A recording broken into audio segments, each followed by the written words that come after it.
24 లేదా 25లో డిగ్రీ లేదా బీటెక్ చదివారా? సాఫ్ట్వేర్ జాబ్ కోసం ఎదురు చూస్తున్నారా? అయితే కోడ్ జ్ఞాన్ 100 డేస్ కోర్సులో చేరండి, జాబ్ సాధించండి. Welcome to Suman TV. నేను మీ సుమన్ టీవీ నాగ్. కర్మ సిద్ధాంతం వైదిక్ ఆస్ట్రాలజీ పరంగా చూసుకుంటే ఎన్ని రకాలుగా ఉంటుంది అండ్ ఇది నక్షత్రాల మీద దీని ప్రభావం అసలు ఏ విధంగా ఉంటుంది, ఒక్కొక్క నక్షత్రానికి ఒక్కొక్క రకంగా ఉంటుంది కాబట్టి ఏ విధంగా ఉంటుందనేది ఈరోజు మనతో పాటు వైదిక్ ఆస్ట్రాలజీ ఉమా గారు ఉన్నారు. వారి మాట్లాడి తెలుసుకుందాం. నమస్కారం ఉమా గారు. నమస్తే నాగరాజ్ గారు. కర్మ సిద్ధాంతం అనేది జనరల్గా అసలు ఎన్ని రకాలుగా ఉంటుంది, దాని ఎఫెక్ట్ అనేది ఒక్కొక్క నక్షత్రాల వారీగా కనుక మనం చూసుకుంటే ఏ విధంగా ఉంటుందండి? తప్పకుండా అండి.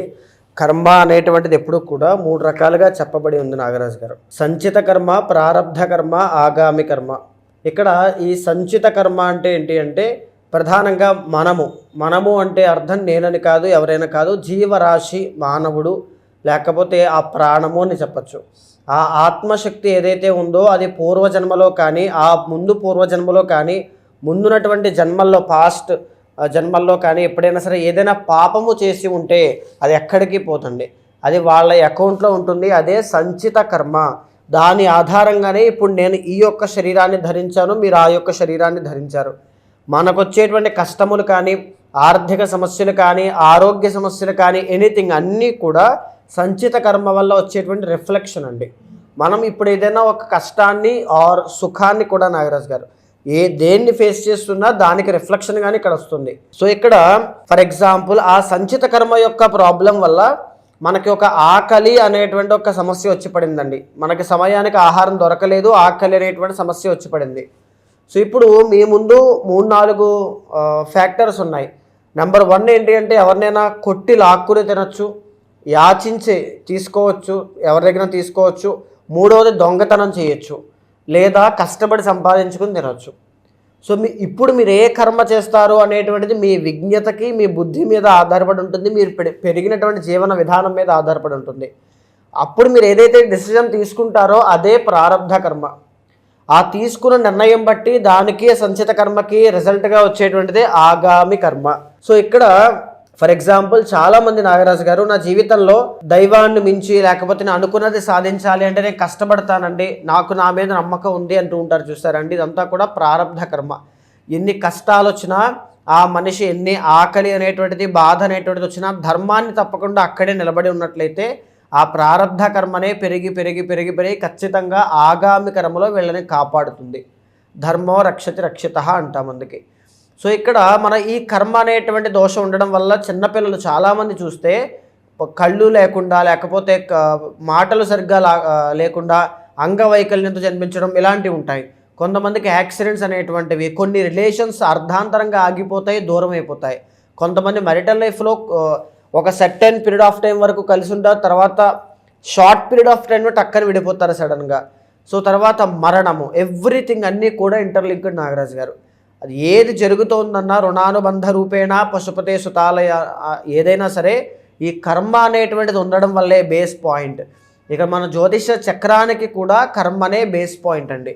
కర్మ ఎంతవరకు ఉంటే, ఏలినాటి శని కర్మదోషం అండి, శని కర్మకారకుడు, అష్టమ శని కర్మదోషం, ఏదైనా సరే. సో ఇక్కడ నాగరాజు గారు ఒక్కొక్క రాశికి ఒక్కొక్క నక్షత్రాన్ని రీత్యా వారికి ఎలాంటి కర్మ ద్వారా ఎలాంటి కష్టాలు సంభవించబోతున్నాయి, వాళ్ళు ఎలాంటి జాగ్రత్తలు తీసుకోవాలి, ఆ కర్మకి ప్రాయశ్చిత్తం చేసుకోవాలంటే ఏ దేవత ఆరాధన చేయడం వల్ల, ఏ దేవత మంత్ర అనుష్ఠానం చేయడం వల్ల వాళ్ళకి ఆలోచనలు పుట్టకుండా ఉంటాయి, ఎలాంటి దాన ధర్మాలు చేయాలి, ఎలాంటి వాళ్లకు చేయాలి, ఇవన్నీ కూడా సంక్షిప్తంగా మనం మాట్లాడుకునేటువంటిది అండి ఇప్పుడంతా కూడా. సో ఇక్కడ నాగరాజు గారు సంచిత, ప్రారబ్ధ, ఆగామి కర్మ అనేటువంటిది ప్రతి మానవుడికి, ప్రతి జీవరాశికి అండి, మీకు నాకే కాదు, ప్రతి జీవరాశి, మనకు కంటికి కనిపించే కుక్క కానీ, ఎలుక కానీ అన్నిటికీ కూడా ఉంటాయి. ఏ కారణం లేకుండా అది ఆ జన్మ ఎత్తలేదు. సో ఈ కర్మానుభవము అనేటువంటిది ఖచ్చితంగా ఎవరైనా అనుభవించి తీరాల్సిందే. సో ఇక్కడ రాశిపరంగా మనం తీసుకుంటే నాగరాజు గారు ఒక్కొక్క రాశికి కూడా ఒక్కొక్క గుణగణాలు ఉంటాయి, ఒక్కొక్క అధిపతి చెప్పబడ్డారు, ఒక్కొక్క నక్షత్రానికి 4 పాదాలు ఉంటాయి, ఎవ్రీథింగ్ అన్నీ కూడా ఉంటాయి. ఈ నక్షత్రం వాళ్ళకి ఎలా ఉండబోతోంది అని ఎలా చెప్పడం జరుగుతుంది అంటే ఫర్ ఎగ్జాంపుల్ అశ్విని నక్షత్రం తీసుకోండి. అక్కడ వాళ్ళకి మొన్న జరిగినటువంటి మార్చి 30వ తారీఖు నుంచి శని అనేటువంటి ప్లానెట్ ఏలినాడు శని ఇవ్వడం జరుగుతోంది. అంటే కర్మకారకుడు అటాక్ ఎక్కడ జరిగింది అంటే 12వ స్థానం మీద జరిగింది. 12వ స్థానం అంటే వ్యయస్థానం, డబ్బులు బాగా ఖర్చు అవ్వడం, కష్టం ఖర్చు అవ్వడం, ఎనర్జీ బాగా ఖర్చు అవ్వడం కానీ రిజల్ట్స్ లేకపోవడం.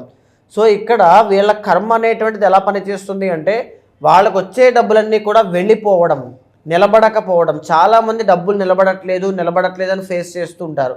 దానికి కారణం ఏంటి అంటే ఈ కర్మదోషం అండి.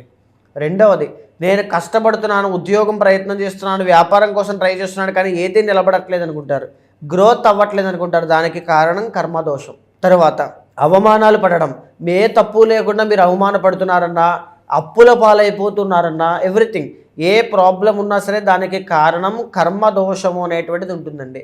ఫర్ ఎగ్జాంపుల్ అష్టమ శని అనుకోండి, వాహన ప్రమాదాలు. మనం బాగానే వెళ్తుంటాం, సడన్గా ఒక ప్రమాదం జరుగుతుంది అనుకోకుండా.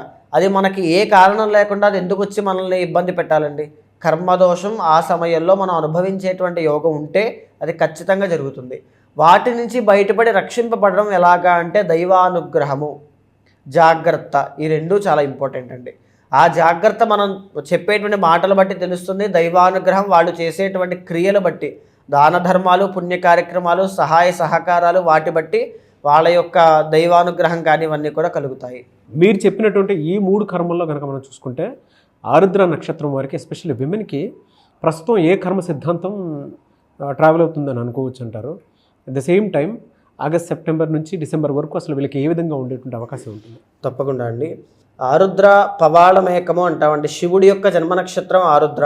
అంటే చాలామంది నాది శివుడి యొక్క నక్షత్రం కాబట్టి నాకు శివానుగ్రహం ఉంటుంది అనుకుంటారు. అలా ఏమీ కాదండి. శివుడు కూడా కర్మని తప్పించలేడు, కాపాడుతాడు. ఎప్పుడు అంటే మనం ప్రాయశ్చిత్తపూర్వకంగా ఆయన్ని వేడుకున్నప్పుడు. సో ప్రాయశ్చిత్తం లేనటువంటి కర్మ ఖచ్చితంగా అనుభవించాల్సిందే. సో ఈ ప్రాయశ్చిత్తం అవ్వలేటువంటి కర్మ ఏ విధంగా వీళ్ళని ఇబ్బంది పెడుతుంది అంటే ప్రధానంగా 2 విషయాల్లో వీళ్ళు చాలా ఇబ్బంది పడతారండి. నెంబర్ 1 ఏంటి అంటే మ్యారిటల్ లైఫ్ అనేటువంటి విషయంలో చాలా ఇబ్బంది పడతారు. 7th and 10th లార్డ్ గురుడు కాబట్టి పేరు పోవడం, పరువు పోవడం లాంటివి కానీ, ఫైనాన్షియల్ ట్రబుల్స్లో ఇరుక్కోవడం కానీ, మ్యారేజ్కి కెరీర్కి కూడా చాలా ఇంటర్లింక్ ఉంటుందండి వీళ్ళకి. ఎందుకంటే ఈ 7th and 10th లార్డ్ గురుడు కాబట్టి. అంటే మ్యారిటల్ లైఫ్లో ఎప్పుడైతే వీళ్ళకి ఇబ్బందులు వస్తాయో సేమ్ ప్యారలల్గానే కెరీర్లో కూడా ఇబ్బందులు వస్తాయి. ఎప్పుడైతే కెరీర్లో ఇబ్బందులు వచ్చి జాబ్ మానేయడం లాంటివి జరుగుతాయో మ్యారిటల్ లైఫ్లో రిలేషన్ కూడా పాడైపోతుంది. నాట్ ఓన్లీ మ్యారిటల్ లైఫ్ అండి, బిజినెస్ లైఫ్, పార్ట్నర్షిప్తో వచ్చేటువంటి ఇబ్బందులు కానీ ఇవన్నీ కూడా చాలా ఎక్కువగా పెరిగే అవకాశాలు ఎక్కువ ఉంటాయి నాగరాజ్ గారు.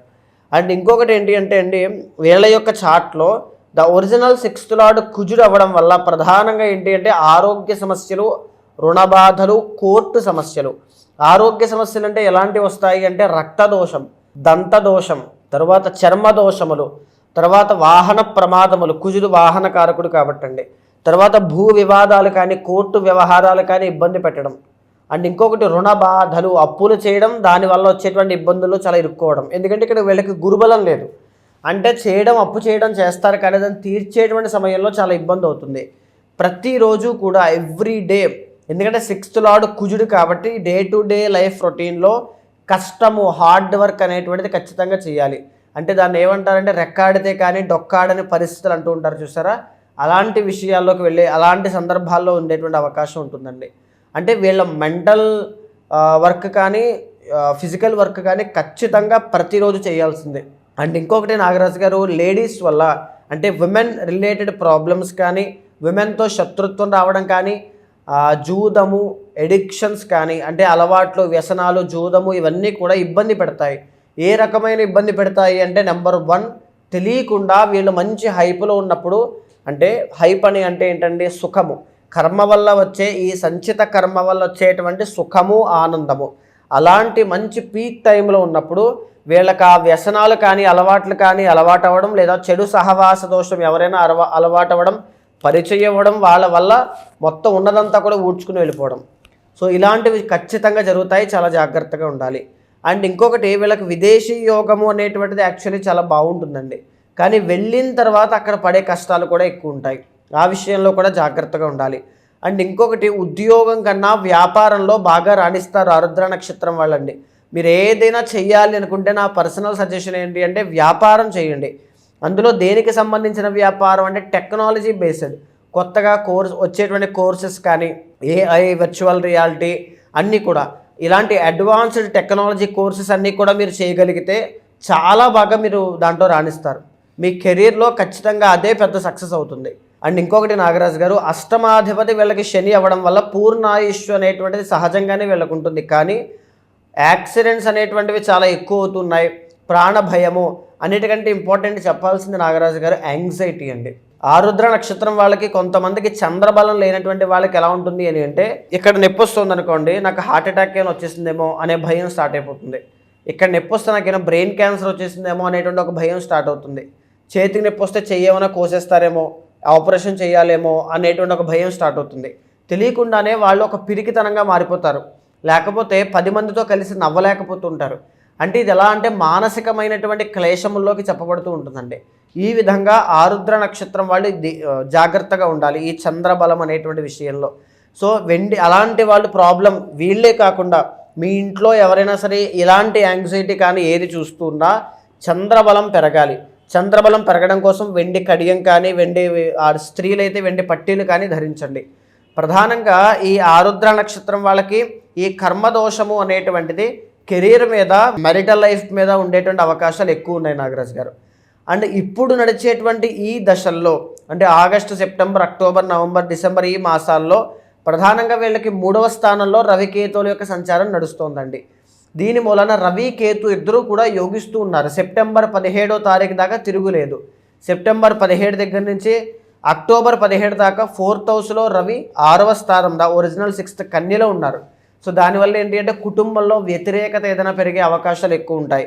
అక్టోబర్ 17 నుంచి నవంబర్ 17 లోపు బిజినెస్లో డౌన్ఫాల్ చూడడం కానీ, బిజినెస్లో పార్ట్నర్షిప్తో గొడవలు అవ్వడం కానీ, marital లైఫ్లో ఇబ్బందులు రావడం కానీ, లేకపోతే అనుకున్నవి సడన్గా ఏదైనా ఒక పెద్ద పెట్టుబడి లేదా కొనుగోలు ఏదైనా కొనడం వల్ల వచ్చేటువంటి ఫైనాన్షియల్ లాస్ కానీ ఎక్కువగా కనబడుతుందండి. ఈ డిసెంబర్కి వచ్చేసరికి మళ్ళీ చాలా బాగుంటుంది. సో డిసెంబర్ వరకు కూడా కాస్త జాగ్రత్తగా ఉండాలి. మధ్యలో వచ్చేటువంటి ఈ మంత్ రవికేతులు ఆగస్టు 17 నుంచి సెప్టెంబర్ 17 దాకా ఎక్స్ట్రాడినరీ ఉంటుంది, చాలా బాగుంటుంది. జాబ్ విషయంలో వెళ్ళాలనుకుంటే జాబ్ వస్తుంది. తర్వాత ఏదైనా సిబ్లింగ్స్తో ఆస్తి తగాదాలు కానీ ఏవైనా వగైరా ఏవైనా ఉంటే అవన్నీ కూడా క్లియర్ అవుతాయి. సమయానికి అనుకున్న పని అనుకున్న టైంకి పూర్తయిపోతుందండి.